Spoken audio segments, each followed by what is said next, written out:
Pipelette.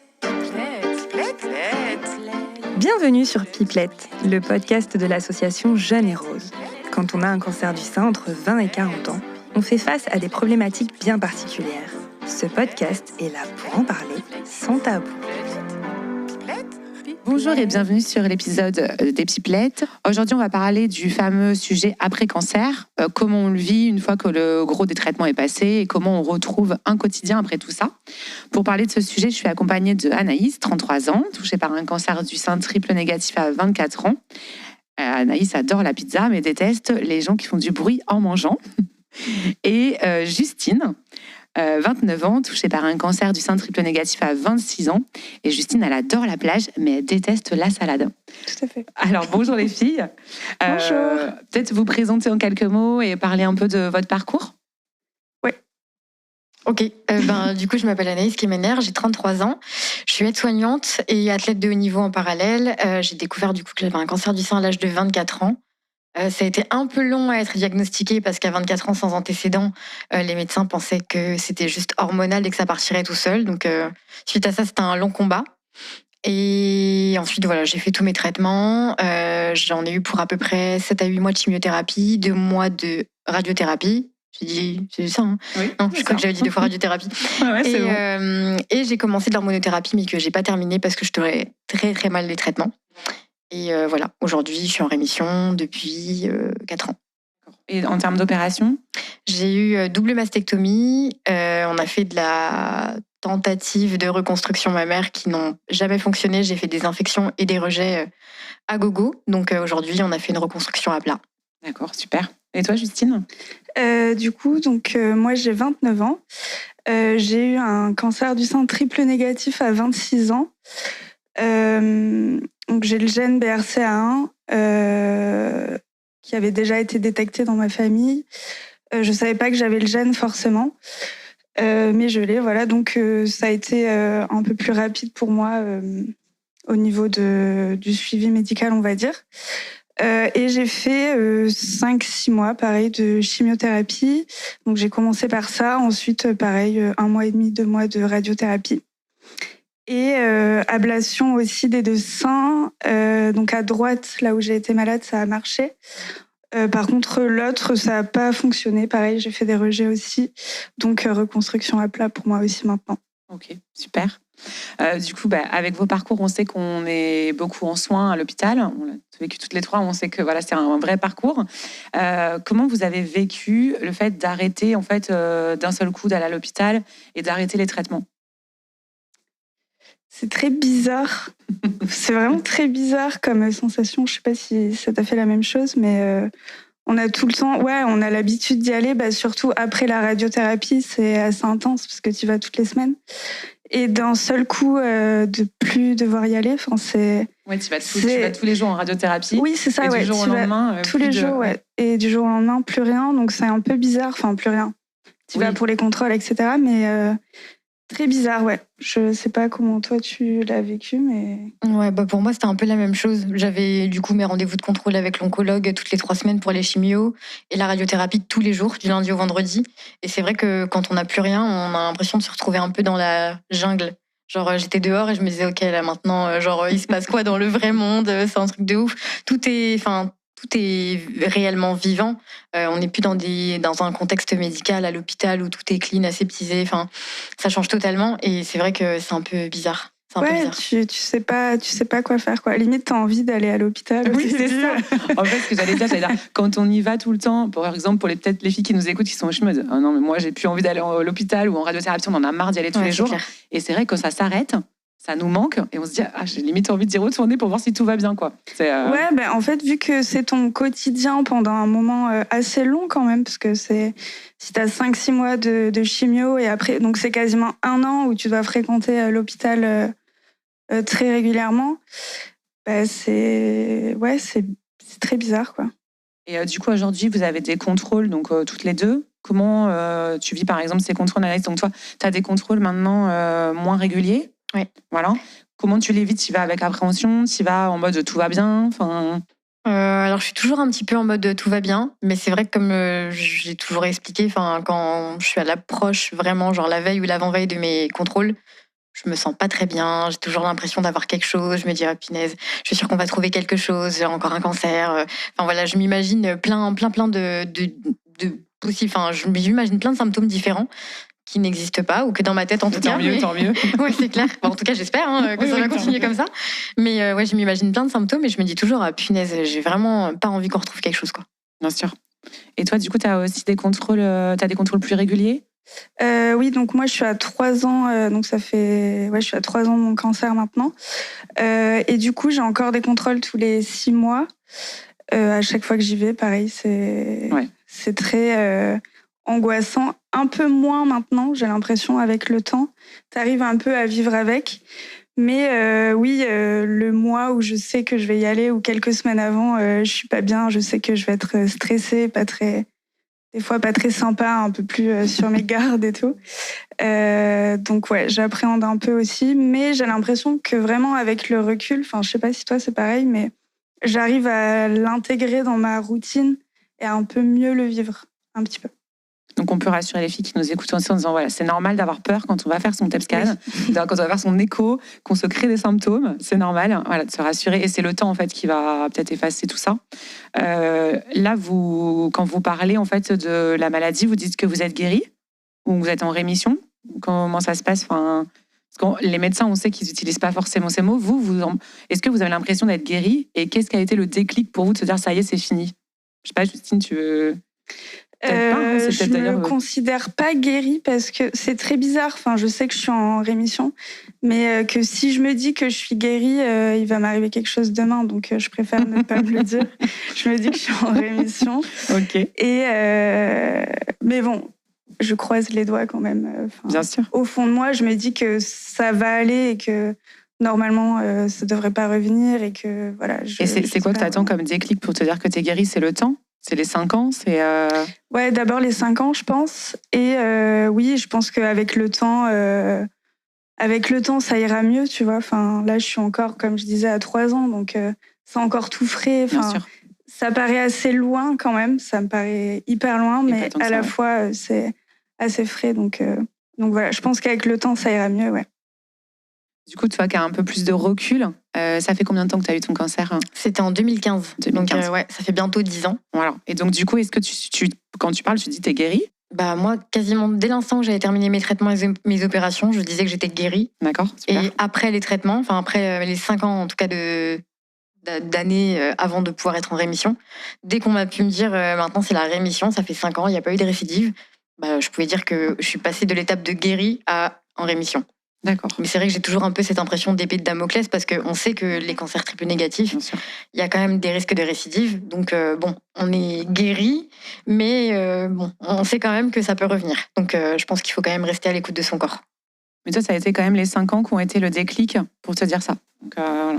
C'est peut-être quelque chose. J'ai hâte. Voilà. J'ai hâte d'être 5 ans. On parle aussi de guérison, mais c'est pas facile parce qu'on sait que quand on arrête tous ces gros traitements, il y a aussi souvent des opérations. On parle de reconstruction. Vous avez dit toutes les deux que vous aviez tenté des opérations et que ça avait échoué. Du coup, tout ça, ça vient après. Et donc, ça rallonge aussi le temps du parcours.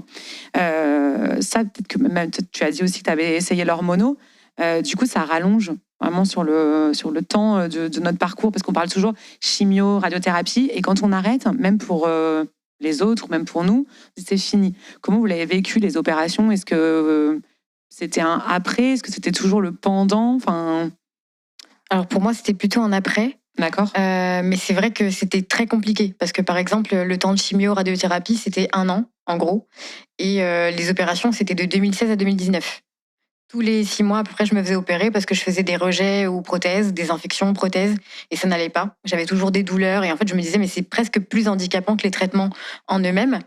Parce que vraiment, tous les 6 mois, je me disais, bon, bah, ok, je vais repasser sur la table d'opération, ils vont me refaire une anesthésie générale, je vais encore me faire opérer, je vais encore devoir attendre le délai de cicatrisation, etc. Et je pense que pour moi, ça a été encore plus compliqué à vivre que les traitements en eux-mêmes. Parce que je savais pas quand est-ce que ça allait se remettre, quoi. Je suis assez d'accord avec ça, ouais.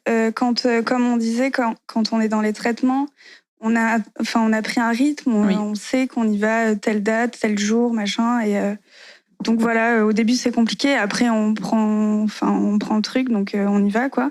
Et quand tout ça est fini, on pense que c'est fini justement. Enfin, moi, je me suis dit, c'est bon, maintenant c'est fini. Il n'y a plus que l'opération, c'est cool, ça va aller vite. Enfin, c'est sympa. Oui, parce qu'on pense à une opération et c'est fini, quoi. Et en fait, pas du tout. Au contraire, ça a pris plus de temps que prévu aussi, comme toi. Donc, j'ai plus mal vécu cette période-là que la période de la chimio, etc. Parce que justement, j'avais plus pris l'habitude d'y aller tout le temps. Et je pensais que c'était fini. Et en fait, non. Donc, ouais, c'est un peu comme si tu te reprenais une claque en mode allez, non, c'est pas fini, quoi. Je pense aussi que quand tu as tes traitements, tu te dis je sais que pendant tant de temps, ça va être c'est la pause. Je vais avoir tant de temps de traitement. Par contre, les opérations, tu gères pas du tout ce qui va se passer et du coup, tu subis totalement. Tu te dis mais bon, encore, c'est reparti pour un tour et encore une fois. Et du coup, je pense que c'est encore plus contraignant, c'est encore plus compliqué à vivre, même en tant que femme, en tant que personne, parce que du coup, tu sais pas ce qu'il va avoir. Tu dis, ok, là maintenant, je me sens bien dans mon corps. Dans 6 mois, finalement, rebelote. Du coup, je sais pas encore ce qui va m'arriver. Je sais pas encore à quoi je vais ressembler. Quelle sera l'opération? Comment je vais la tolérer? Et je pense que mentalement, c'est aussi dur. C'est aussi dur que les traitements. Ouais, c'est assez compliqué. En plus, j'en parlais avec une pote hier et la chimio et tout, on sait que c'est quelque chose qui va durer sur le temps. On nous dit c'est 5 mois, donc tu sais que tu vas perdre tes cheveux, tout ça, voilà, et après ça va repousser. Par contre, quand tu te fais opérer et tout, c'est quelque chose qui va rester pour toute ta vie, quoi. C'est la seule chose qui va vraiment rester dans le temps, parce que tes cheveux repoussent et tout. Donc c'est compliqué aussi. D'ailleurs, je ne sais pas si vous l'avez vécu comme ça, mais quand on a l'annonce de son cancer, on pense tout de suite je vais perdre mes cheveux et pas je vais perdre mes seins. C'est vrai. Et du coup, ça vient aussi après les traitements, quand on nous parle de reconstruction. Ok, bon, super, je vais avoir des seins et puis c'est fini. Non. non. Du coup, c'est souvent même. Alors, vous, il y a eu un rejet de prothèse, on en a parlé, mais il y a des filles qui n'ont pas de rejet aussi. Mais c'est quand même pas une seule opération, c'est quand même beaucoup d'opérations derrière. Et c'est vrai que c'est compliqué de se dire que ça, c'est pas terminé. Ouais. Donc, même par rapport à tout ce qui est reprise du travail, c'est vrai qu'on arrête les gros traitements, on se dit c'est bon, je vais reprendre une vie normale. Et puis voilà, il y a les opérations, il y a l'hormono pour certaines, c'est compliqué. Vous, quand c'est pareil, qui a été le petit déclic pour se dire bon, là, ça y est, j'arrête les opérations, c'est fini. Est-ce que c'est le corps médical qui vous a dit c'est terminé? Est-ce que c'est vous qui avez pris la décision de se dire c'est bon, j'arrête? Ça marche pas ou ça marche et c'est fini et je reprends une vie active derrière? Qu'est-ce qui a été pour vous le petit... Pour moi, c'est moi, en fait. Ouais, on m'avait proposé de faire un grand dorsal après parce qu'on a vu que du coup, les prothèses, ça marchait pas.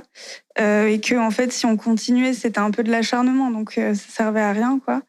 Et j'ai dit, non, c'est bon, j'ai juste envie d'être tranquille maintenant, arrêter tout ça. Voilà, parce que moi, en fait, c'est pas forcément un rejet de la prothèse que j'ai fait. On sait pas trop expliquer encore, mais c'est surtout ma cicatrice qui s'ouvrait. Donc, j'avais un trou qui était tout le temps là. Et donc, tous les jours, j'avais des infirmiers qui venaient chez moi pour changer mon pansement. Et toutes les semaines, il fallait que j'aille voir ma chirurgienne et tout. Donc, c'était très, très emmerdant, pour le dire grossièrement, désolée, mais c'était vraiment... C'était vraiment pas top, quoi. Donc, j'en avais vraiment marre de tout ça. Ça prenait beaucoup de place dans ma vie. Et puis, tous les jours, j'avais un pansement. Donc, tous les jours, en enlevant le pansement, c'était « Ah, est-ce que ça s'est refermé ou pas ?» Et en fait, non. Donc, déception sur déception, tous les jours. Ouais, là, et au bout d'un moment... au bout d'un moment, je me suis dit « Non, s'il vous plaît, laissez-moi à plat, on verra plus tard. » Je sentais que j'avais besoin que je tombais en dépression, en fait. Donc, il fallait que je m'éloigne de tout ça et que je prenne un peu de temps pour moi, quoi. Bien sûr. Ouais, pour moi, c'était un peu, que des opérations loupées, entre guillemets. C'est-à-dire que esthétiquement, c'était joli. J'avais 2 énormes prothèses qui me ressemblaient pas du tout d'ailleurs, parce que j'avais l'impression que ça ressemblait à ma poitrine d'avant, sauf qu'en fait les prothèses ça tient droit, ça bouge pas, il y a pas de la forme du sein, elle est pas du tout naturelle. Ouais. Moi qui faisais déjà énormément de sport, je me retrouvais pas du tout en fait. Je me regardais dans le miroir et je me disais OK, c'est pas moi. Je pense que je sais pas s'il y a un réel lien entre le physique et le psychique, mais je pense que déjà mentalement j'y étais pas, parce que quand je me voyais dans le miroir, j'étais pas moi. Tous les 6 mois, je me faisais opérer jusqu'à la dernière opération en avril 2019 où j'ai dit à mon médecin, maintenant j'en ai marre, je peux pas lever les bras sans avoir l'impression que mon sang va éclater, je peux pas dormir sur le ventre, je peux pas porter quelque chose de lourd parce qu'il y a tout qui tire dans mon dos et devant sur les cicatrices. Je lui ai dit, en plus c'est pas esthétique, je me sens pas bien dans ma peau, je veux qu'on enlève les cicatrices, j'ai mal en fait, j'ai mal tout le temps. Et du coup, il a accepté, on a retiré toutes les prothèses et on a fait du coup la reconstruction par l'embodorsale des 2 côtés. Je l'ai beaucoup mieux toléré parce que pour le coup, c'était mes propres tissus. Donc, pas de rejet, pas d'infection. Et aujourd'hui, je le vis beaucoup mieux qu'avant. Donc, c'est vous qui avez mis un point à la fin de vos traitements. Ouais, on peut dire ça. On peut dire ça. Quand on parle de peur, en fait, avant les examens, qu'est-ce que vous pouvez... c'est quoi vos peurs, en fait? Comment vous vous sentez juste avant un examen de contrôle? Je pense que c'est plutôt de l'appréhension pour moi, en tout cas. Je sais que, voilà, comme je disais, je me sens bien à chaque fois qu'il y a des traitements. C'est pas grave, ça passe. Mais pour l'après-cancer, quand je devais aller en rendez-vous de contrôle, j'avais toujours l'impression d'avoir quelque chose. Je me dis, on va forcément retrouver quelque chose. Si dans les semaines qui suivaient, j'avais mal à la tête, je me disais, ok, peut-être que ça se trouve, j'ai des métastases au cerveau, j'en sais rien. Enfin, si j'avais mal au dos, je me disais, ok, putain, j'ai des métastases dans le dos, c'est sûr.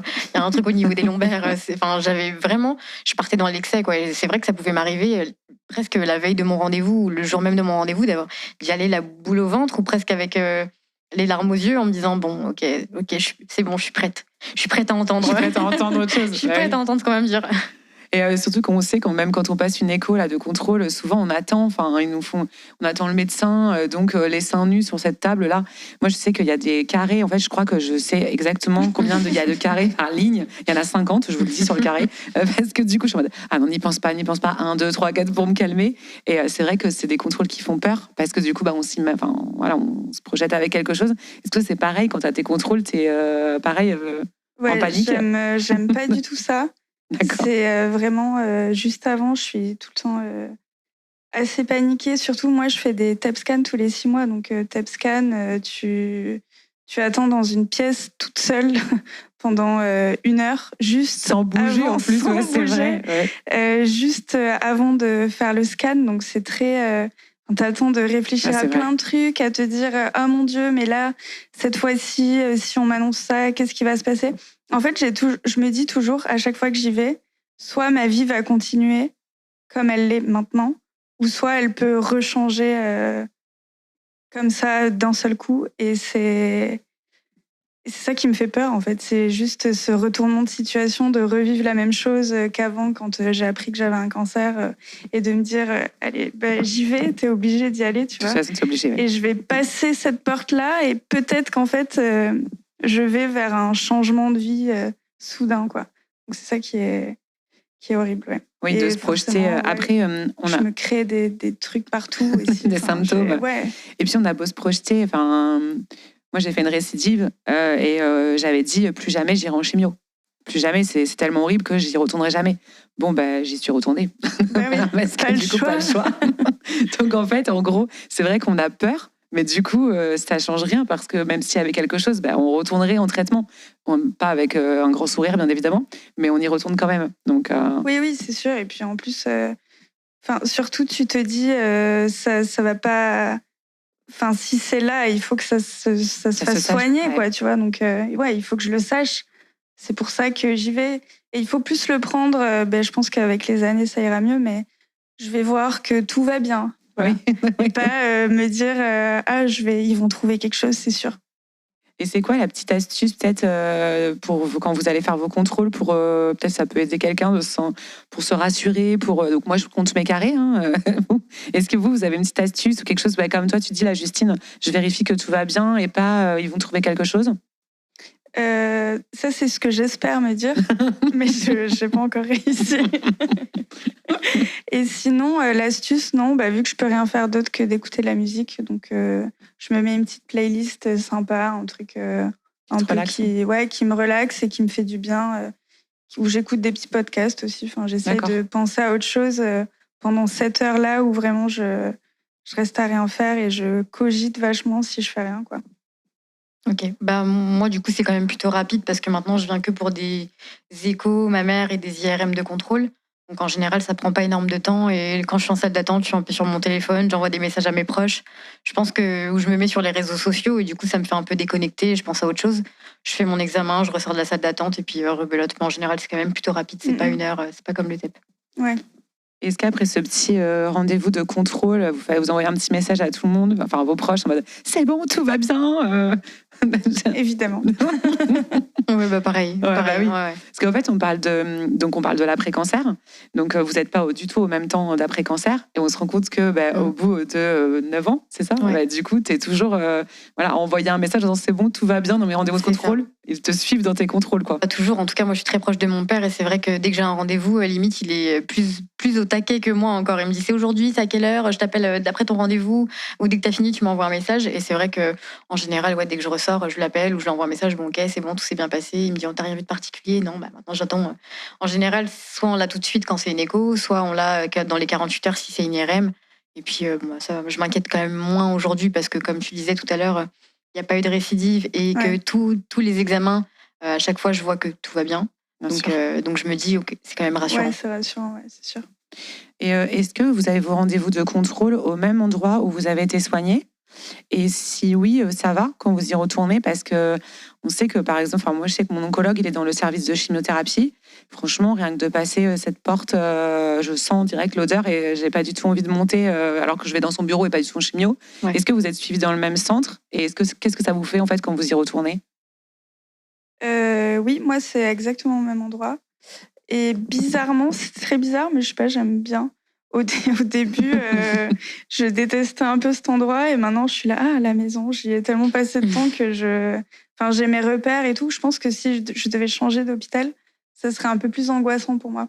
Là, je sais où je vais, je connais les gens. Je vais tout droit et ça passe, ça me rassure, je pense, plus que... De connaître, d'avoir été suivi au même endroit? Ouais, tout à fait. Moi, je suis toujours suivie au même endroit aussi. En général, quand je fais mes examens, c'est toujours la clinique du Vergalan qui est pas très loin de chez moi, où j'ai l'habitude d'aller. Je connais par cœur. Pareil, à force d'y aller, c'est obligé maintenant. Mais du coup, ça va. C'est pas trop dérangeant non plus parce que comme je cours beaucoup, je fais beaucoup de sport. En général, quand je vois le personnel médical, c'est toujours un peu autour de l'hôpital aussi, puisque j'habite dans la même ville. Donc, quand on me voit à l'accueil, on me dit « Ah, mais c'est vous la petite qui court ?» Je dis « Oui, c'est moi. » Du coup, ça passe un peu... je me dis « Ok, c'est cool, c'est bon, ça me fait penser à autre chose. Mon examen va bien se passer, très bien, je repars chez moi, je vais courir. Tout roule. » Ouais, donc du coup, en termes d'après-cancer, vos habitudes ont changé, puisque toi, tu te retrouves comme si tu étais à la maison, mais en même temps, tu sais que tu vas juste pour un contrôle. Mais maintenant, parce que en fait, au début, quand j'y retournais, je sais pas, mon cerveau, il faisait un truc... Vraiment, au tout début, j'y allais et je me disais « Ah, mais qu'est-ce que je fais là ? Est-ce que je vais aller en chimio ? Est-ce que je vais faire quelque chose ?» Ah non, c'est bon, c'est juste un rendez-vous. Et maintenant, ça, c'est parti et je peux pas dire que j'aime pas bien, mais... Non, mais en tout cas, tu te sens pas mal. Ouais, c'est ça. Et toi, Anaïs, c'est drôle parce que du coup, il voit plus comme une ancienne patiente, mais comme la petite coureuse. Ouais. Donc, parce que je faisais un peu chier tout le monde aussi quand j'étais en chimio et en traitement, parce que je voulais continuer à courir. D'accord. Donc, c'est vrai que c'était un petit peu la question de toutes les infirmières. À chaque fois, on me disait, mais du coup, j'avais le chimio lundi, mardi. On me disait, mais tu vas pas courir ce soir quand même? Je dis, si, je vais courir. Je pense que plus on me disait, il faut pas faire, plus je voulais montrer à tout le monde, tu vas voir si je suis pas capable de le faire. Donc, finalement, j'ai continué mes habitudes. Et je pense que grâce à ça aussi, moi, je me suis moins sentie malade. Et les gens autour de moi, du coup, vu que je continuais à courir et ma vie, j'avais l'impression qu'elle continuait normalement. Je pense que ça a atténué un petit peu aussi les effets des traitements. Et je me disais, ok, en fait, ma vie, elle est moins normale qu'avant, mais ça va, je gère. Ouais, donc là, après cancer, tu cours, mais pendant cancer, tu cours aussi. Ouais. Ok, ouais. D'accord.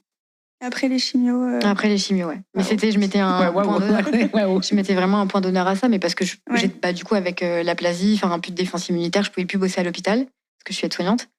Et du coup, j'avais que ça en fait. C'était toute la journée, j'avais rien d'autre à faire. Donc il fallait que je sorte. C'est le seul truc qui te restait.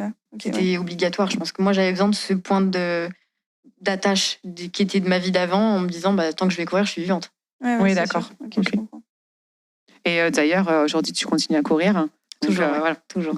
Et qu'est-ce qui a fait que vous vous êtes dit, ça y est, c'est fini, entre guillemets, parce qu'on sait que c'est jamais fini, mais ça y est, c'est fini, je repasse à une vie normale. C'est quoi qui a... C'est quel symbole? C'est une reprise de travail, les cheveux qui repoussent, c'est quel est le symbole pour vous de dire, ça y est, En fait, on est en train de passer des hôpitaux, des soins, même si on sait qu'on a des rendez-vous de contrôle réguliers, mais de passer à une vie normale, je dis bien normale, entre guillemets.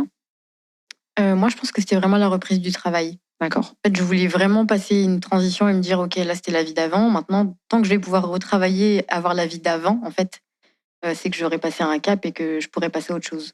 Et donc, j'ai repris pendant 1 an et demi en mi-temps thérapeutique, parce qu'en plus, je travaillais à l'hôpital, donc l'hôpital ne m'a jamais vraiment quittée. Et Mais du coup, tu as repris combien de temps après la fin de tes opérations ? 1 an et demi, quasiment. Ouais. En tout, parce que du coup, il y a eu les opérations, la chimio, la radiothérapie. Au total, il y a eu 1 an et demi d'arrêt. 1 an et demi. Okay. Et ensuite, pendant 1 an et demi, je suis passée à mi-temps thérapeutique. Et après, j'ai repris normalement. Ok.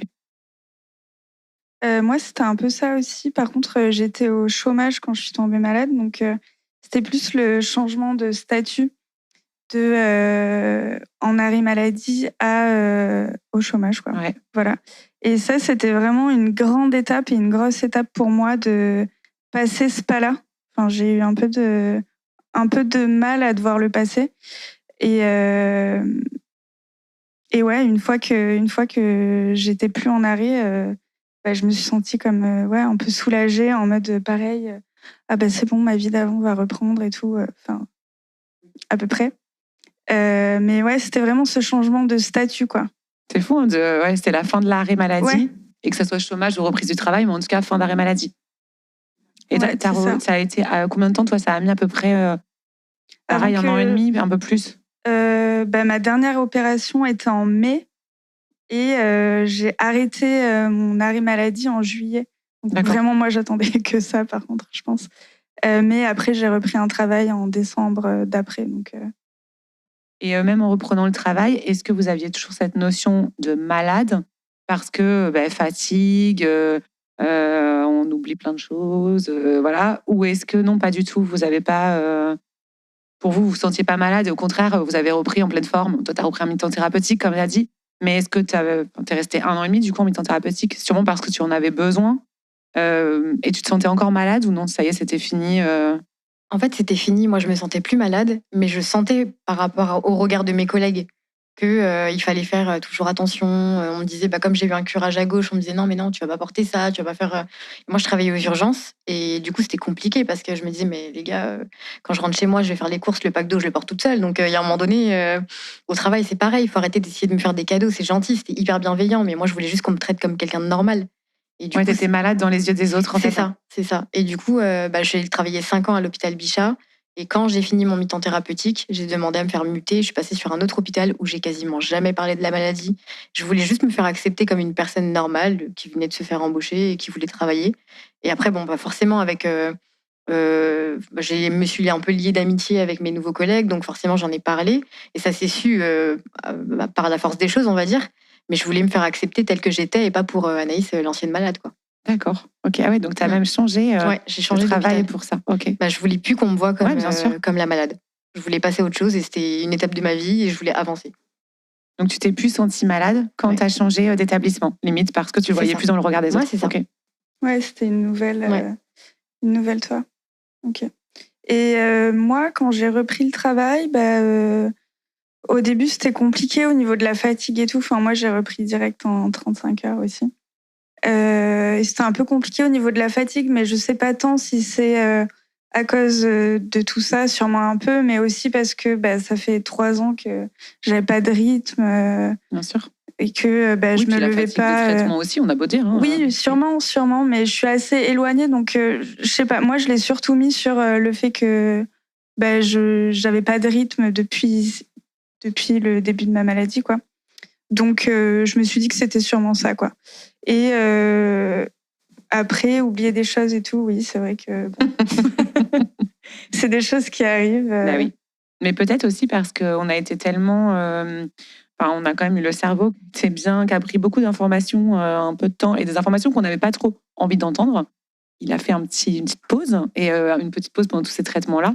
Et que là, du coup, de reprendre le travail, c'est comme tu dis, reprendre un rythme, reprendre des habitudes, se lever le matin, penser à ça, plus sa vie perso. Parce qu'on a beau dire, mais quand on a fini ces traitements, ces opérations, on vit du coup pour nous. Et donc, on fait nos petits trucs tranquilles, un peu une pré-retraite. Et du coup, là, on retourne dans la vie active et on se rend compte qu'en plus de la vie active, il faut gérer la maison, enfin voilà, tout ce qu'on a à faire à côté. Oui. Et que, c'est vraiment réapprendre tout ça et se dire, ah, mais je faisais ça avant, c'est trop bizarre. Et en fait, tu peux le faire, quoi. Moi, le premier mois où j'ai repris le travail, je me suis dit, mais attends, mais je vais jamais réussir à travailler, plus faire des choses à côté, plus comment je faisais avant, je sais pas. Enfin, mais en fait, non, ça revient. Ça revient, il faut un petit peu de temps, mais ça revient. Je vous promets. Tu parles de fatigue pour vie privée et vie professionnelle. Du coup, tu as fait quoi? Tu t'es concentré sur vie pro et du coup, tu as mis vie perso en stand-by. Tu t'es couché à 20h tous les soirs, attendant de reprendre un peu de force. Oui. Je sais, je l'ai vécu aussi. Tu sais, t'as les copines, elles te font, ouais, on ne te voit plus et tout, tu prends plus de nouvelles. Laisse-moi, j'ai repris le travail, je suis fatiguée. Je peux pas tout faire, désolée. Voilà, c'est ça. Et du coup, tu as fait comment pour allier les deux? Il a fallu un petit temps, j'imagine. Oui, il a fallu un petit temps. Au début, j'ai un peu paniqué à me dire oula, mais est-ce que je vais réussir à tenir le coup? J'en ai parlé autour de moi, comme d'habitude. Parler, ça aide aussi à s'en rendre compte et à avancer là-dessus, donc à cheminer dans sa tête, etc. Et on m'a dit non, mais je pense que c'est normal, t'inquiète pas, ça va revenir et tout. Prends les trucs petit à petit et puis voilà. Et en fait, c'est exactement ce que j'ai fait. Donc, au début, je me suis vraiment un peu focus sur le travail pendant 1-2 mois où je pouvais pas faire autre chose après et tout. Et après, quand j'ai vu que ça va, j'étais un peu moins fatiguée et tout, je me suis dit, on va reprendre. Mercredi soir, on va aller à la piscine. Tel soir, on va pouvoir aller voir des potes. Et voilà. Et c'est revenu comme ça. On a des petites habitudes comme ça. Et toi, du coup, pareil, donc tu es quand même une sportive de haut niveau et tu es aide-soignante, même au niveau des horaires. J'imagine, est-ce que tu travailles de journée ou tu n'as pas des horaires qui changent Maintenant, je travaille de nuit. Ah, d'accord. Okay. Mais quand j'ai quand j'ai repris le travail après mes traitements, j'étais en journée. D'accord. Et pour le coup, moi, c'était un peu l'inverse. J'avais un peu l'impression comme si c'était une renaissance et que j'étais en mode, ok, j'ai failli mourir, maintenant je veux tout faire. Et je crois que ça marche encore aujourd'hui. Ça fait un peu flipper mon entourage, mais du coup, ça marche encore aujourd'hui. Je suis un peu en mode One Life, je le dis tout le temps. Et du coup, tout le monde est là, non, mais calme-toi, maintenant t'as 33 ans, ça suffit, ouais, c'est clair. Et du coup, c'est vrai que pendant la fin des traitements et pendant la reprise du travail, je voulais tout faire, en fait, je voulais sortir. Après le travail, et pourtant j'étais en mi-temps thérapeutique, tout le monde me disait, mais il faut prendre ce temps pour te reposer. Moi, j'étais là, ok, trop bien, je suis en mi-temps, donc j'ai encore plus le temps pour faire plein de trucs, parce qu'en fait, je travaille moins. Donc je trouvais ça trop bien, et j'ai pris ce temps de mi-temps parce que mon médecin me disait, ok, si tu veux poursuivre, t'as droit à 1 an et demi, donc si tu veux, t'as le droit à tes 1 an et demi. Par contre, à la PHP, là où je travaille, c'est à vie. Donc j'ai dit ok, d'accord. Donc là j'ai pris mes 1 an et demi. En fait, il faut pas que j'ai un deuxième cancer dans ma vie parce que sinon j'ai plus de thérapeutique. J'ai plus rien, j'ai tout pris. Donc j'ai dit mais c'est pas grave. Donc j'en ai profité entre guillemets parce que je pouvais le prendre ce mi-temps. C'était pas un profit, c'était pas un réel profit. Mais du coup je l'ai savouré entre guillemets parce que du coup j'ai fait beaucoup de choses. J'ai profité pour faire plus de sport, voir plus de monde. Sortir avec mes amis. En fait, je me disais mais voilà, j'ai failli mourir, j'ai eu un cancer du sein à 24 ans. Aujourd'hui, je veux profiter. Et du coup, encore aujourd'hui. Mais je pense que c'est ça qui est un peu compliqué. C'est en fait, on passe de les traitements, etc.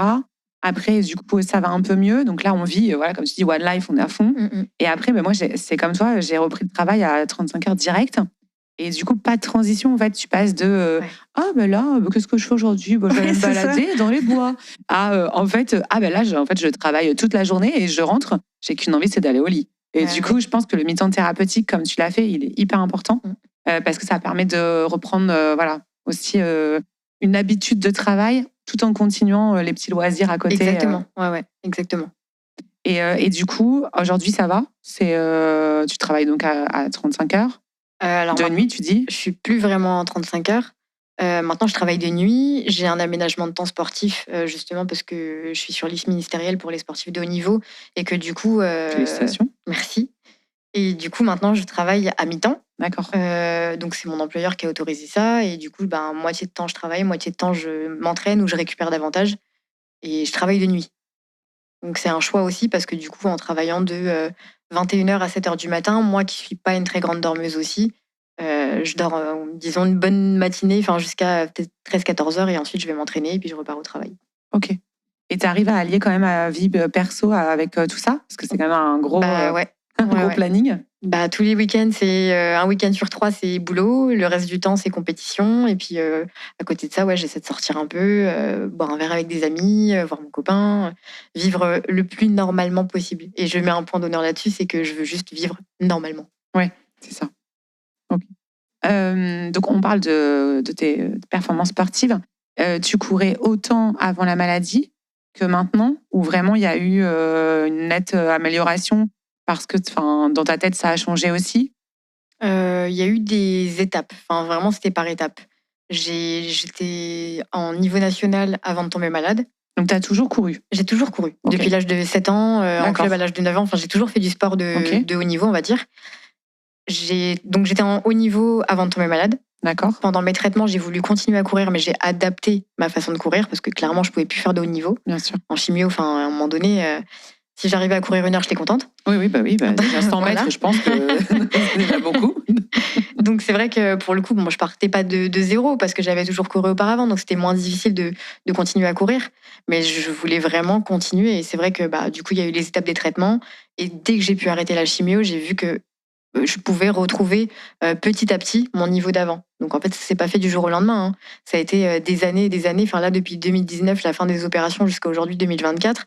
Aujourd'hui, j'ai atteint mon meilleur niveau. Mais il y a eu une grosse période quand même où j'ai dû bien cravacher quand même à l'entraînement pour retrouver ce niveau. Parce que forcément, pendant les traitements, c'était pas en stand-by parce que je continuais à courir, mais c'était vraiment adapté. Il y a des jours où je marchais, il y a des jours où je courais, il y a des jours où j'avais pas la force et du coup, je prenais mon vélo et je roulais à 10 à l'heure. Mais enfin, c'était important pour moi de maintenir une activité parce que pour moi, je voyais toujours l'après et je me disais que justement, ce pendant-là, même qui est difficile, il m'aidera forcément pour l'après. Bien sûr.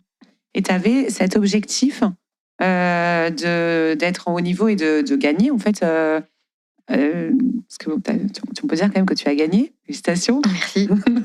Le marathon de Paris, quand même, ce n'est pas rien. Première française. Je n'ai pas gagné le marathon de Paris, mais je suis première française. Ouais. Oh, tu as gagné pour moi, c'est franchement. Est-ce que ça, c'était dans ta tête un objectif que tu t'es fixé depuis longtemps? Pas du tout? Non, pas du tout. Moi, je n'avais pas d'idée de reprise de niveau, enfin d'objectif particulier par rapport à un chrono ou une place. Ce que je voulais, c'était juste retrouver le même niveau que j'avais avant. D'accord. Pour un peu fermer la parenthèse et dire ok, maintenant je suis passée à autre chose, j'ai retrouvé ce niveau et la vie continue. Ok.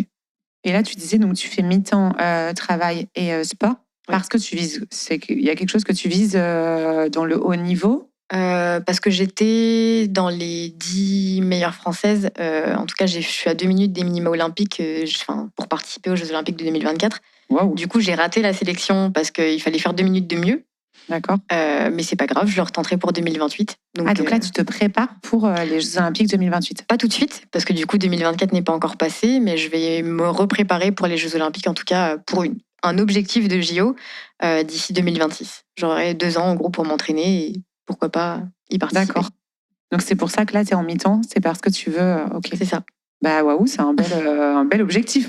Merci. Et quand tu étais en traitement, tu pensais aussi à ça? Tu disais toujours, je retrouve... Non, tu n'y pensais pas? Pas du tout, parce qu'en fait, j'avais pas atteint ce niveau-là encore. J'étais plus jeune, j'étais peut-être moins mature. Enfin, il y a plein de choses qui rentrent en compte. Hein. J'avais moins d'entraînement aussi. Je pense que tout ce cheminement qui a été fait pendant les traitements me permet de faire ce que je fais aujourd'hui. Et c'est vrai que j'y pensais pas du tout pendant les traitements. Je me disais déjà, si j'arrive à revenir à tel niveau, je faisais étape par étape. Vraiment, je me disais, si je reviens à tel chrono, je serai contente. Si je reviens encore à tel chrono, je serai contente. Et finalement, c'est venu quand même assez rapidement. Et aujourd'hui, c'est même mieux que ce que je pouvais imaginer. Et tu penses que ça a joué, le cancer? Ouais. Ah, complètement. Que ça t'a donné la hargne et de se dire, vas-y, j'y vais encore plus? Tous les mois d'octobre, toutes les compétitions que je fais, par exemple, je mets un petit ruban rose sur mon t-shirt. Et c'est vrai qu'il y a des moments où c'est plus difficile que d'autres. Et il suffit que je baisse la tête, je vois mon ruban et je me dis, ok, mais en fait, n'importe quoi, tu vas pas te plaindre pour ça. Tu relèves la tête et maintenant tu y vas, quoi. Parce que t'as connu bien plus dur et maintenant on avance. Ouais, ça te motive, quoi. Ouais. Bravo. Et pas que pour moi. Hein. Je pense à beaucoup d'autres femmes aussi. Plein d'autres personnes, pas que dans le sport, dans plein d'autres choses. Je pense que il y a ce côté mental, en tout cas, où ça peut que donner une force supplémentaire. Mais même, moi, on se connaissait pas. Voilà, quand tu as gagné, quand tu es arrivée première française du marathon de Paris, et en fait, je me suis dit, waouh, elle sort d'un cancer et elle a réussi, quoi. Et je crois que ça motive aussi et de se dire, alors toi, c'est la course, d'autres, ça va être autre chose, mais de se dire, mais en fait, elle l'a fait. En fait, c'est... Et du coup, toi, ton après-cancer, elle est guérie et en plus, elle gagne. Ouais. c'est motivant pour toi, mais je pense que c'est aussi motivant pour toutes les personnes qui t'ont vu. Ça donne beaucoup d'espoir, je pense, de se dire qu'au final, rien n'est impossible. Exactement. Même quand tu as eu un cancer du sein, tu peux réussir de belles choses après. Donc, ouais, puis quand tu es en pleine chimio, que tu es KO, que tu en as marre, parce qu'on sait qu'en chimio, il y a des fois où ça va, il y a des fois où ça va pas, parce qu'au niveau psychologique, on est fatigué. Et que, tu vois, il y a quelqu'un comme toi qui arrive à faire des performances comme ça, mais on se dit, attends, ouais, vas-y, je me lève de mon canapé. Alors, j'irai pas courir, mais en tout cas, je retourne dans mes bois. Je sais pas, mais c'est motivant, ouais. Merci. Mais en tout cas, je me dis toujours qu'il n'y a pas de petite victoire, et je parle pas que du sport ou de la performance. Je me dis que déjà, même juste pour une femme, par exemple, qui va vouloir s'occuper d'elle, qui va vouloir prendre soin d'elle, qui va vouloir faire des activités qui lui font du bien, reprendre un travail ou une vie personnelle ou une famille, parce qu'il y a beaucoup de femmes aussi qui ont des enfants et qui s'occupent de leurs enfants ou de leur famille. Il n'y a pas de petite victoire. Je reprendre son quotidien, c'est un énorme pas. C'est un pas de ouf, vraiment. On se rend pas compte quand on l'a pas vécu, je pense, mais effectivement, reprendre un quotidien, c'est parce qu'on a même nos familles nous ont mis un peu en stand-by. Ouais. C'est-à-dire qu'ils nous ont protégés un peu de tout.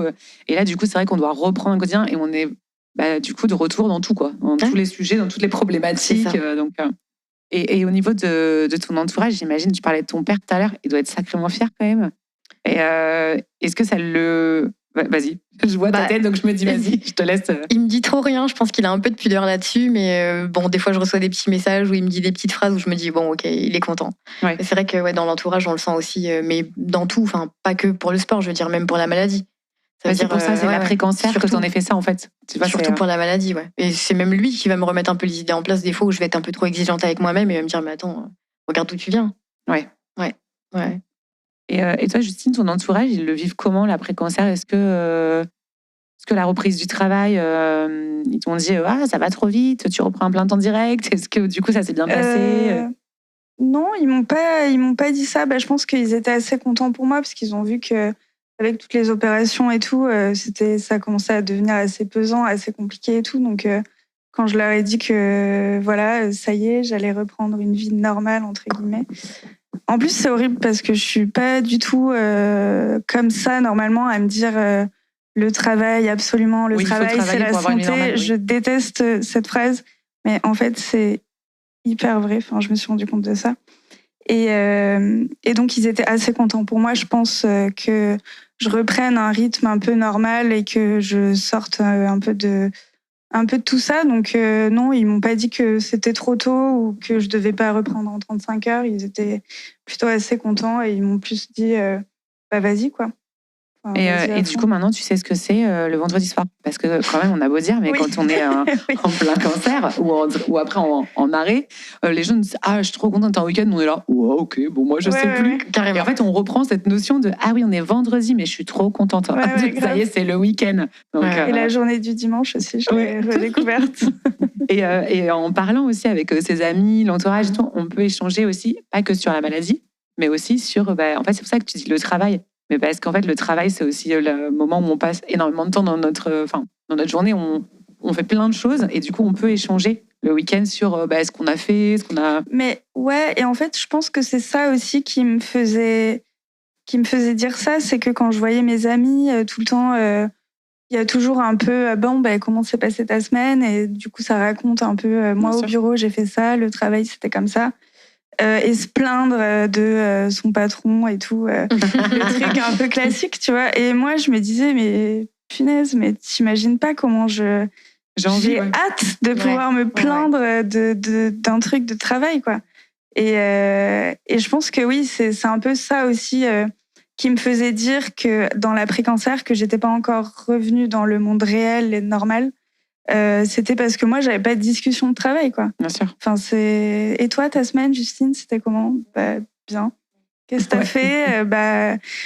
J'ai fait des trucs sympas, mais voilà. J'ose pas les dire. Pourtant, c'est hyper sympa. Ouais, c'est ça. Enfin, je vais pas raconter. J'ai pas fait grand-chose en soi parce que du coup, vu que je suis en arrêt, j'ai pas trop d'argent, voilà. Donc, oui, en plus.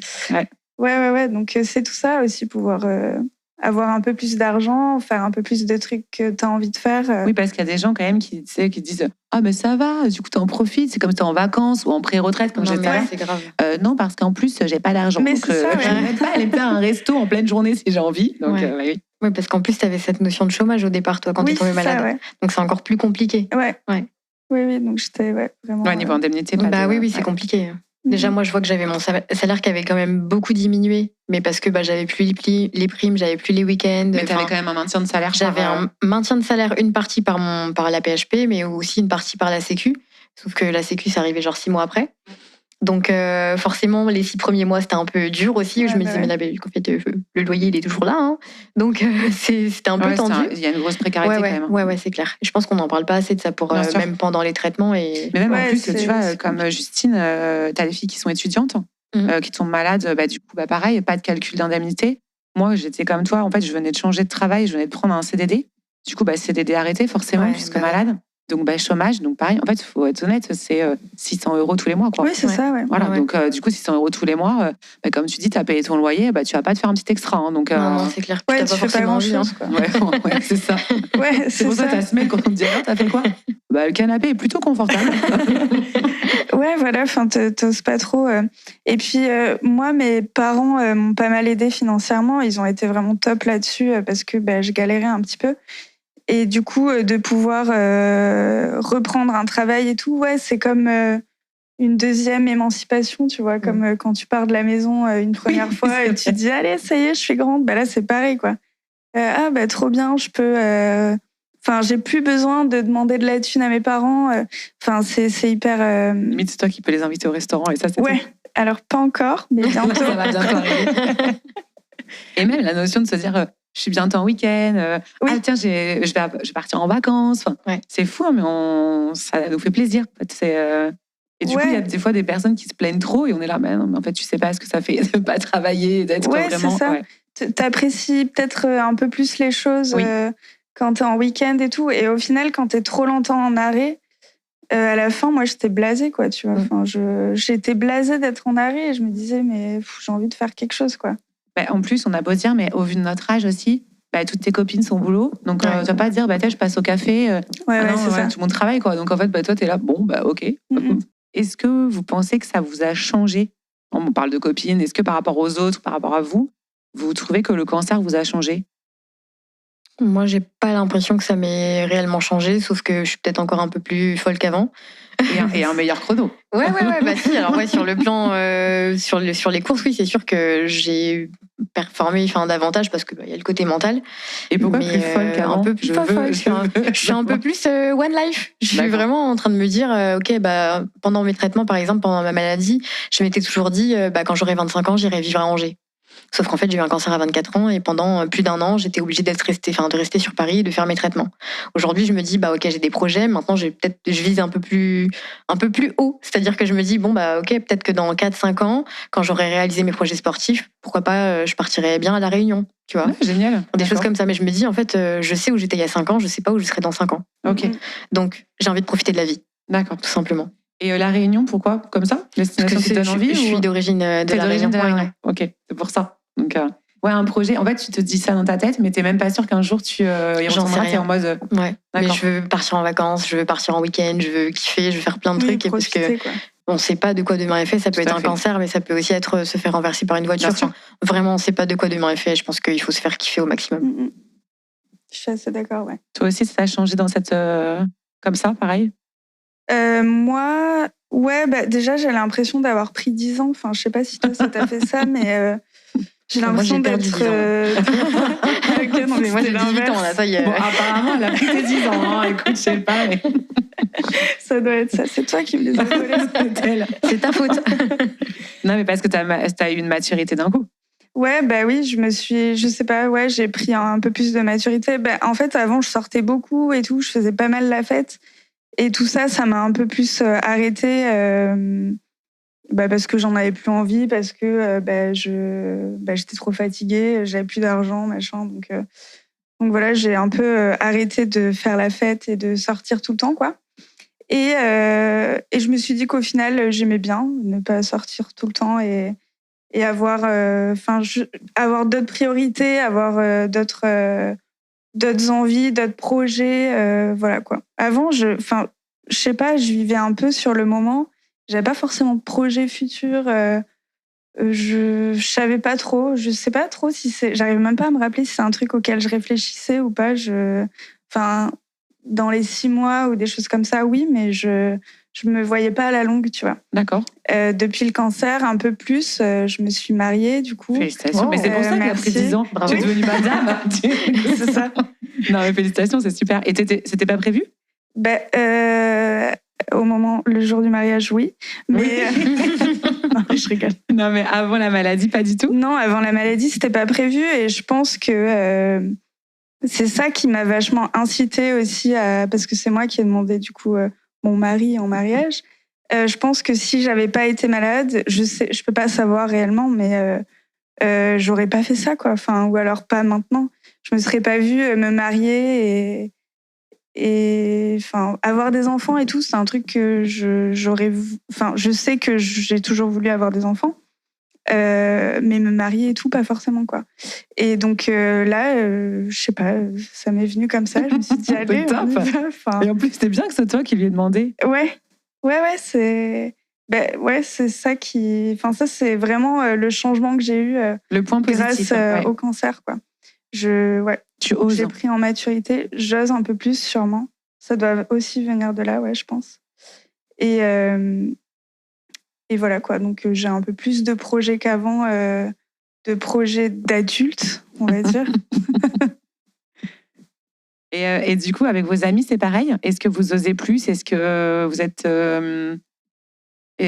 voilà, par exemple, je vais vous donner un exemple basique, mais moi, avant, je n'osais rien dire et je disais oui à tout. Quand on me demandait des fois des services, je disais oui, d'accord, même si je n'avais pas envie. Maintenant, j'arrive à dire non, et non, et non. Et j'explique même pas. En fait, c'est non, en fait, non, je peux pas. Voilà, tout simplement. Et ça, je me suis rendu compte que c'était vraiment le cancer qui avait un peu enlevé des filtres là-dessus. Alors, je vois que vous rigolez, donc je pense que c'est pareil. Du coup, moins de filtres.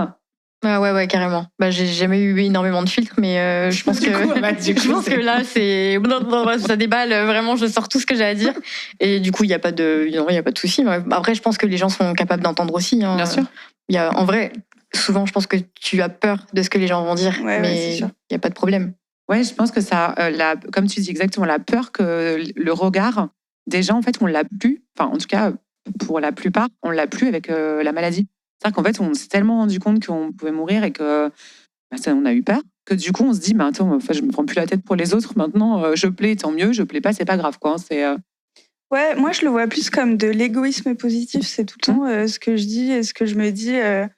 Je pense plus à moi, quoi, avant de penser aux autres. Voilà, s'il y a un truc que j'ai pas envie de faire, je vais pas me forcer à le faire. Des fois, un peu quand même, j'avoue. J'arrive pas trop encore à le faire à 100%. Mais tu t'en rends compte, en tout cas. Oui. Surtout au début de l'après-cancer, on va dire. Vu que les gens étaient là pour moi et tout, j'avais l'impression d'être un peu redevable sur certaines choses. Donc, j'allais dire oui des fois sur certains trucs pour lesquels j'avais pas envie de dire oui. Et en fait, contrairement à avant, ça m'oppressait, en fait. Je sentais que j'étais hyper oppressée de faire ça et que c'était un truc qu'il fallait pas que je fasse, quoi. Alors qu'avant, je l'aurais juste fait et ça serait passé comme ça. Et donc, quand j'ai commencé à sentir que ça m'oppressait un peu, je me suis dit, oula, vas-y, reprends-toi et pense à toi, en fait. Enfin, redeviens pas comme avant. Ouais, voilà, si t'as envie de dire un truc ou si t'as pas envie de faire un truc, c'est pas grave, quoi. Ouais. Oui, on s'est rendu compte que c'était pas grave, en fait. Ouais. Que les priorités sont forcément graves, en Exactement. fait. C'est surtout ça. Et il y a des choses que vous auriez pas fait, que vous auriez pas fait, oui, si vous aviez pas été malade, par exemple, toi, te marier. Toi, est-ce qu'il y a quelque chose vraiment, tu te dis, ouais, si j'avais pas eu le cancer, je sais pas si j'aurais fait ça ou pas du tout? Non, je pense pas. J'aurais tout fait pareil. Je pense que j'aurais tout fait pareil. Après, je peux pas vraiment savoir. Je peux pas le deviner. C'est sûr que la vie n'aurait pas été la même, mais je pense que non, je me mets pas de barrière et il n'y a pas forcément de choses que j'aurais pas pu faire si j'avais pas eu mon cancer. Après, je pense que oui, il n'y aurait pas eu toute cette visibilité-là, j'aurais pas eu le même entourage, j'aurais pas eu la même vie, pas les mêmes opportunités, ça c'est une certitude. En tout cas, je pense pas avoir fait les choses différemment. Et pas le même entourage. Est-ce que vous avez aussi eu des amis que vous aviez avant et que vous avez plus maintenant parce que l'après-cancer vous a changé par rapport à l'ordre des choses, aux priorités, aux gens qui se plaignent des fois pour rien. Est-ce que ça, vous le ressentez ? Moi, je le ressens un peu, mais j'ai pas l'impression d'avoir plus les mêmes amis. Après, je pense que c'est pas forcément par rapport au cancer. C'est juste la vie, le quotidien, le travail. Chacun a sa vie perso, chacun a ses priorités. Et je pense que si on est moins amené à se voir, c'est pas forcément par rapport au cancer. Ouais, je pense un peu pareil. Il y a des gens, je me suis éloignée de certaines personnes, on va dire, parce que, comme tu dis, des gens qui se plaignent un peu pour un truc tout bête, tout et mais n'importe j'en ai quoi. marre, je suis encore Oui, malade, voilà. et en plus il pleut, et en plus je me nourris avec ma mère. Oui, voilà. Mais il y a des Stop. gens qui vont jamais bien et c'est Oui. pesant, tu vois. Tu te dis, écoute, moi, je sais pas, sois content, contente de ta vie, tu vois. Enfin, tant que, en fait, j'ai un truc maintenant, c'est que tant que ça touche pas à la maladie ou à la mort, je me dis, c'est bon, c'est pas grave, relativise un peu, quoi. Mais en même temps, c'est horrible. Tu vois, t'imagines, je te dis demain, je me sépare, je suis hyper mal. Moi, c'est bon, c'est pas grave. C'est ça. Bah si, tu dis, un de perdu, 10 de retrouvé. Il y en aura d'autres. Mais c'est vrai que limite, pour les gens qui l'ont pas vécu, ça peut être un peu choquant de se dire qu'en fait, c'est pas grave. Ouais, c'est pas grave. Rien en fait, n'est grave. Juste, tant que t'es en bonne santé, tout va bien. Ouais. Mais c'est clair, je suis hyper d'accord. C'est ça, et je pense que c'est juste ce biais-là qui a un peu changé la façon de voir les choses, quoi. Un peu moins de patience avec ces personnes-là. Carrément, ouais. Ouais, mais ça m'étonne pas. Mais parce que effectivement, comme on a eu peur et qu'on a vécu des choses très dures, parce que tout à l'heure on parlait de chimio, il y a des vraiment on n'est pas bien du tout. Je pense que quand tu entends des gens qui se plaignent pour rien, tu vas dire si tu savais, je pense que ça n'empêchera pas qu'il y a des gens qui sont comme ça et d'autres non. C'est sûr. À nous aussi, de nous écarter ou pas, mais en tout cas de ne pas accepter, quoi. Mais moi, je le vois quotidiennement au travail, par exemple. Ouais. Vu que j'ai fait beaucoup d'urgences, ça arrive très souvent que des gens viennent aux urgences parce qu'ils ont mal au ventre, ils ont mal à la tête, des choses comme ça. Et moi, je les regarde de l'autre côté de l'accueil en disant, ok, d'accord, là, c'est compliqué des fois. Mais c'est vrai qu'il y a des gens qui sont pas patients et qui estiment que leur mal de tête, peut-être qu'ils ont depuis 6 mois, ou mal de ventre. Aujourd'hui, c'est une urgence vitale et c'est très très grave. Mais c'est vrai que nous, quand on est de l'autre côté et qu'on est passé de l'autre côté en plus de ça en tant que patient, c'est dur un peu à entendre. Et c'est dur aussi pour nous, je pense. Moi, je pense que ça m'a endurci en tout cas en tant que personne. Oui. Et même en tant que personnel hospitalier, je suis devenue beaucoup plus dure et plus exigeante avec mes proches aussi, je pense. Ah oui. Ouais. Plus exigeante, est-ce que ça veut dire quoi ? T'as un exemple ? T'entends quoi par rapport à ça ? Ouais, plus exigeante, parce que dans ma façon d'être ou dans ma façon de faire, on m'a déjà dit plusieurs fois, par exemple, t'es dur quand même. Ah, moi aussi, ouais. Ça, c'est bien. C'est vrai, c'est vrai. Non, on me dit souvent, mais t'es dur, parce qu'on va me dire, j'ai mal au pied, ou j'ai mal là, ou j'ai une entorse, ou j'ai ça, ou on va me dire, par exemple, dans le cadre du sport, on va me dire, je suis blessée, j'en ai marre. Je dis, c'est qu'une blessure. Comme tu disais, t'es en bonne santé, c'est pas grave, c'est temporaire, ça va durer quelques mois et puis ça va passer. J'ai déjà entendu des amis qui me disaient, mais je suis en dépression parce que ma copine m'a quittée. Et moi, je répondais des trucs très violents en disant, ça va, t'as pas perdu ta mère non plus. Ça va, quoi, tu vas t'en remettre. Tu sais, du coup, si tu quittes quelqu'un, c'est les gens qui se sont séparés, on leur dit pas. Elles sont pas gentilles. Mais c'est horrible. Moi, je me mets à la place de la personne et du coup, j'évite de dire des trucs comme ça. Je le dis, mais du coup, c'est un peu dur, quoi. Un peu d'empathie. Vas-y, essaye de se mettre à la place de la personne. Mais oui, c'est clairement ce que tu as envie de répondre. Bah oui. Mais en plus, tu as raison parce que on a toutes vécu une séparation un jour et on s'en remet. Donc, tu as raison de dire après, la personne sur le coup, peut-être qu'elle n'est pas très bien, mais après, ça ira mieux. Elle aura oublié tout ça. Donc, mais ouais, même dans ton travail, ça joue. Pour le coup, au travail, je prends sur moi quand même parce que je peux pas dire ça aux patients. Mais bien sûr, c'est clair. On s'en fout, on va l'observer. Mais du coup, je prends sur moi et c'est vrai que des fois, ça prend de l'énergie, quoi. Tu te dis, mais je leur répondrais bien un truc, mais j'ai pas le droit parce que je dois rester à ma place, entre guillemets, quoi. Mais des fois, c'est dur. Et du coup, est-ce que ça a changé aussi Alors, on parlait de déménagement, de mariage. Est-ce que ça a changé d'autres projets dans votre vie ? Est-ce qu'il y a des projets que vous avez grâce au cancer ?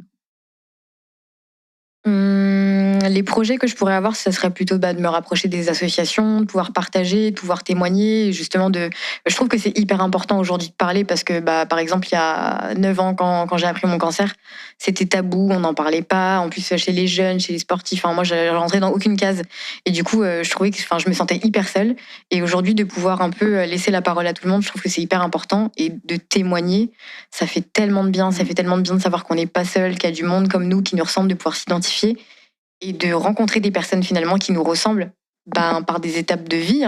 Je pense que ça crée du lien et c'est important aussi pour les patients qui découvrent qui ont un cancer de près ou de loin. Ça peut être les aidants ou les patients. C'est hyper important. Ça, pour le coup, ça a changé beaucoup de choses dans ma vie parce que du coup, il y a eu le livre où je parle beaucoup de la maladie, mais en termes de rencontres, de partage, j'ai vraiment rencontré des gens et je pense que ça a changé ma vie. C'est beau. Ouais, c'est beau. C'est beau, et en plus, c'est non, parce que c'est vrai, c'est... ouais, c'est ça. Moi, c'est un peu pareil aussi. Alors, du coup, ma mère a eu un cancer du sein aussi. Et donc, maintenant, on peut échanger là-dessus. Et je me dis, punaise, pendant tout ce temps, on parlait pas de ça. On n'a pas échangé. Comment t'arrivais à vivre sans nous en parler, quoi. Moi, maintenant, dès que je la vois, on parle un peu de ça. Ça tourne pas que autour de ça, mais voilà. Et professionnellement parlant aussi, vu que maintenant je travaille chez Jeune-Heureuse, en fait, j'ai eu envie de transmettre un peu mon parcours, si ça peut aider des gens et tout, comme tu disais, si ça peut faire du bien d'entendre certaines choses. Parce que moi, quand j'ai été malade, je me suis rendu compte que j'étais vachement en demande de ça. Je sais pas si toi, c'était pareil, mais j'ai vachement été sur les réseaux sociaux et tout. J'ai regardé des petits témoignages et tout, et ça m'a vraiment aidée à passer ce cap et à me dire, je sais à peu près comment ça se passe, alors que non, pas du tout. Mais je sais pas, le fait de le voir, ça te rapproche un peu. D'ailleurs, quand tu rencontres quelqu'un qui a eu un cancer du sein, un autre cancer d'ailleurs, mais jeune, à peu près au même âge, en fait, tu te parles, tu te comprends direct. Ça passe tout de suite, quoi. Il y a une connexion qui se fait. Tu es là, ok, parce qu'on a vécu la même chose et qu'on se comprend mieux aussi. Donc, je trouve ça aussi important maintenant de pouvoir aller dans les lycées et tout, faire des ateliers, montrer, ce qu'on fait avec Jeune-Heureuse et tout. Faire de la prévention. Faire de la prévention, je me dis, mais j'aurais tellement... je trouve ça tellement utile, en fait. Et limite, je le vois comme une mission qui m'est donnée, vu que je suis passée par là. Il faut maintenant que je fasse ça. En tout cas, là, en ce moment, j'ai envie de le faire. Donc, tout le monde me dit, bien sûr, mais t'en as pas marre un peu de travailler et de voir que des gens qui ont un cancer et tout, tu vois. En fait, je dis toujours, c'est pas... peut-être que oui, à un moment, tu vois. C'est pas quelque chose... si je travaille là-dedans maintenant, je pourrais changer et ne pas travailler là-dedans toute ma vie. C'est des choses qui changent. Mais pour l'instant, ça me plaît beaucoup et j'ai vraiment envie de le faire, quoi. Vu que, comme je l'ai dit tout à l'heure, il y a eu le gène dans ma famille. Donc, ça veut dire que moi, mes 2 grands-mères sont décédées d'un cancer du sein, tu vois. Ma mère, ma tante en ont eu un aussi. Elles vont très bien maintenant et c'est OK. Et du coup, c'est quelque chose qui est assez ancré dans ma famille, tu vois. Et... personne n'en a fait quelque chose professionnellement parlant ou comme ça. Donc, parce que c'est pas leur truc et c'est tout à fait OK aussi. Mais c'est vraiment ancré, c'est quelque chose qui est là et donc je me sens un peu comme messagère de tout ça. Mais c'est bien. Et surtout qu'en plus, tu disais par rapport à la date de ton cancer, et d'autant plus, moi, ma mère, elle a eu un cancer en même temps que la tienne. Et du coup, à cette époque-là, c'était encore plus tabou. C'était caché, il fallait se cacher, il fallait porter une perruque. Et je pense que peut-être quand on a eu notre cancer, nous, on s'est dit, attends, stop, en fait, on va pas se cacher comme nos mères et on va montrer. Toi, pareil, tu te dis, quand il y a 9 ans, en fait, on en parlait beaucoup moins, il y avait moins d'associations que maintenant. Ouais, c'est clair. Et c'est bien de témoigner, de le dire et de dire, aujourd'hui, il y a un accompagnement et il faut se rapprocher de tout ça, quoi. C'est tellement important de pas se sentir seul. Est-ce que tu avais quelqu'un avec qui tu pouvais parler de ton cancer Non, t'avais pas. J'avais personne. J'étais la plus jeune de là où j'étais suivie. J'en parlais juste avec mon médecin et mon père. Oui, il y avait personne. C'est pour et ça même que dans les réseaux sociaux, c'était beaucoup moins parler que là, aujourd'hui, par exemple. Ouais, c'est clair. Moi, j'ai commencé à mettre justement des publis avec les chimios, les traitements, un peu montrer et puis tenir informer les gens. Finalement, c'était un peu comme mon carnet de route où j'expliquais toutes les 3 semaines comment je me sentais. Et moi, en tout cas, ça m'a aidée. Donc, je me dis que si maintenant ce témoignage-là peut aider d'autres personnes, bien sûr. Et c'est une victoire. Et tout à l'heure, quand même, tu nous parlais de mariage. Moi, j'ai une petite question. Et est-ce que tu peux nous expliquer comment tu as demandé ton mari en mariage? Oui, bien sûr. C'est pas un truc de fou non plus. C'était le jour de ses 30 ans. En fait, on est parti avec des amis pour un petit week-end à Tenerife pour ses 30 ans, justement. Et moi, ça me trottait dans la tête depuis un moment. Et en fait, ma mère venait avec moi en chimio. Et c'est un truc qui m'est venu comme ça un jour. Et je lui ai dit, quand j'étais en chimio, tu verras, un jour, je vais demander Finn en mariage et tout. Et c'était vraiment un truc qui était resté et dont on parlait quand j'étais en chimio. Et quand je m'imaginais l'après-cancer, je m'imaginais toujours ce moment-là. Et en fait, je savais pas trop comment le faire et tout. Enfin, voilà. J'ai juste écrit une lettre, en fait, et où je lui ai expliqué vraiment tout ce que je ressentais, tout le plaisir que ça me procurait d'être avec lui et qu'il ait été là pour moi à ce moment-là et comment j'étais hyper... franchement, j'ai du mal à trouver mes mots, mais comment c'est un petit peu émouvant quand même, c'est mignon. Ouais, c'est vrai. Mais comment... Enfin voilà, j'étais hyper heureuse de l'avoir croisé dans ma vie et qu'il ait été avec moi pendant ce moment-là, quoi. Et donc, je lui ai écrit une lettre en lui disant tout ça, en lui disant merci, parce que c'est un truc qui m'avait souvent dit. Je lui disais pardon à chaque fois, pardon, désolé et tout. Et il me disait, mais Justine, arrête de me dire pardon, dis-moi merci, tu vois, tu verras, ça va changer. Et ça, c'est vraiment un truc que j'ai gardé et que je dis maintenant à mes potes quand ils me disent des trucs par exemple, une pote qui est pas bien et qui me dit ah pardon et tout, je dis non, dis-moi merci d'être là, tu vois. Ouais, et c'est vraiment un truc qui est bien et qui te rassure, tu vois, quand t'es du côté de mon côté, quoi. Bref, donc j'ai fait une lettre en lui disant tout ça et en fait c'était un petit jeu. Souvent, on se disait est-ce que tu veux m'épouser et tout. Et c'était un jeu et à la fin j'ai écrit aujourd'hui c'est pas une blague, c'est vraiment vrai. Est-ce que t'as envie de devenir mon mari? Trop mignon. Et ouais. Et du coup il a lu la lettre. C'était le matin. On était un peu en gueule de bois, j'avoue. C'était le jour de ses 30 ans, donc voilà. Normal. Et voilà, et c'était très émouvant comme moment et très, très simple en fait au final, qui est un moment qui nous ressemble. Et donc il m'a dit oui, et puis voilà. Et puis ça s'est fait assez rapidement parce qu'on s'est mariés, ça c'était en décembre, et on s'est mariés en septembre l'année qui a suivi. Donc voilà. Très belle demande. Très belle demande. Et en plus, c'est vrai que pour les aidants, ils sont tellement importants, tellement dans notre parcours. Souvent, ils se rendent pas compte parce qu'ils disent je me sens démunie, je sais pas quoi faire, alors qu'on a tellement besoin d'eux. Et là, de lui dire merci, franchement, C'était quelque chose, je sais pas.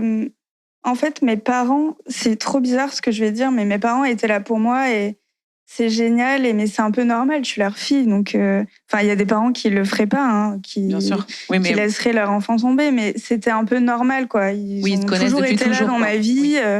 Et ils seront toujours là et c'est génial et je suis hyper reconnaissante de ça. Mais là, que ce soit une personne, ça faisait 1 an qu'on était ensemble, il aurait très bien pu me dire salut, c'est un peu chiant ton histoire de cancer. J'ai autre chose à faire, quoi. Ouais. Et pas du tout, au contraire, il a été là, il m'a épaulé sur tout, il a été vraiment...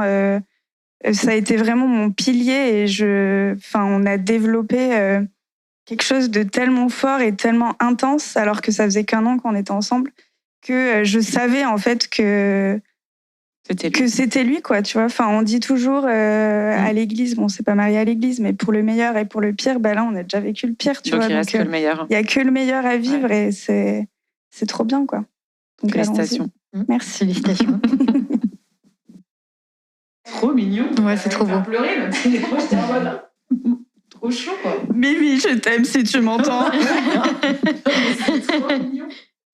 Quand on a parlé de projet, tu parlais peut-être un jour d'aller vivre à La Réunion. Est-ce qu'en attendant, tu vas rester vivre à Paris? Tu vas aller à Angers? Tu vas aller où? Du coup, j'irai pas à Angers. Finalement, ça fait plus partie de mes projets parce que c'est le côté un peu qui a changé, je pense. D'accord. J'ai plus les mêmes envies. Mais aujourd'hui, du coup, parce que par rapport au projet, je pourrais acheter si j'en avais l'envie. Et d'ailleurs, ça commence de plus en plus à me passer par la tête, mais c'est parce que j'en ai l'occasion. Sinon, j'y penserais pas. Mais c'est vrai que quand je suis tombée malade, c'était un peu la double peine parce que, en fait, les projets d'achat, c'était impossible. 24 ans, on me disait, ok, donc maintenant, tu as un cancer et pendant 5 ans, même 10 ans, parce que 10 je crois, ans, ouais, c'était. c'était 10 ans, interdiction d'acheter. Donc je me disais, en fait, je vais pas acheter avant mes 35, voire 40 ans. Sans compter si jamais il y a une récidive. Donc en fait, t'es un peu en train de te dire, ok, c'est la double peine, je peux rien faire. Pour l'instant, je suis bloquée, je vais devoir payer mon loyer à vie. Oui, c'est ça. Et pour rien. Et puis voilà, en fait. Ouais, même si t'as pas ce projet-là, du fait de pas avoir le droit de l'avoir, c'est ça. Limite, ça te donne envie de l'avoir, quoi. C'est un peu bizarre. C'est ça. Je me disais pas à 24 ans, je vais acheter tout de suite, mais je m'étais dit, voilà, vers 27, 28, 30 ans, je sais pas. Enfin, je me disais, je pourrais acheter. Et c'est vrai que là, du coup, j'étais un peu bridée et jusqu'à mes 30 ans, 32 ans, je pouvais pas acheter. Donc aujourd'hui, maintenant, je pourrais le faire. Du coup, j'avoue que j'ai réfléchi un petit peu, mais peut-être pas en France. Mais c'est vrai que c'était un peu... Tu vas t'acheter ta petite maison à La Réunion. Ah, je pense. Je vais me faire un ultime kiff et je vais tout lâcher. Trop bien. On pourrait venir en vacances. Viens, quand tu veux. Quand tu veux. On s'invite, du coup. Donc elle est obligée de venir avec son mari et moi aussi, du coup. Oui, évidemment. Les aidants. Non, mais par contre, pour l'achat, c'est vrai qu'aujourd'hui, on peut. Il y a le droit à l'oubli qui est important et il y a beaucoup d'associations qui se sont battues pour ça et on les remercie. Et il y a aussi le fait qu'on peut maintenant, quand on emprunte moins de 200 000 €, on n'a plus besoin de remplir un questionnaire médical. Oui, donc on peut acheter, quoi. Alors certes, c'est 200 000 € par personne. Et dans certaines villes où certains, peut-être à La Réunion, c'est pas les budgets, ou peut-être même à Paris. Mais en tout cas, c'est bien de le savoir. C'est qu'en fait, aujourd'hui, à moins de 200 000, on peut faire un crédit sans questionnaire médical. Donc, et le droit à l'oubli, pareil, a été diminué. On n'est plus à 10 ans. On est à 5 ans. On est à 5 ans. Donc, c'est pareil. C'est 5 ans après les traitements 5 ans à l'annonce de la maladie. Parce que si c'est 5 ans après l'annonce de la maladie, donc en fait, dès qu'on est en rémission, on pourrait acheter. Normalement, c'est ça. Ouais. Ok. À contrôler. Je pense que c'est parce qu'il y a eu un truc comme ça avant où c'était 5 ans après la rémission. Et tu te dis, attends, je suis en rémission 5 ans après déjà. Donc ça fait cumuler quoi pour moi, 5 ans plus 5 ans, ça fait long. Mais non, c'est important de le dire. Pour les personnes qui ont des projets, de se dire que même ça, du fait que juste il n'y a pas de questionnaire médical, il y a le droit à l'oubli. C'est.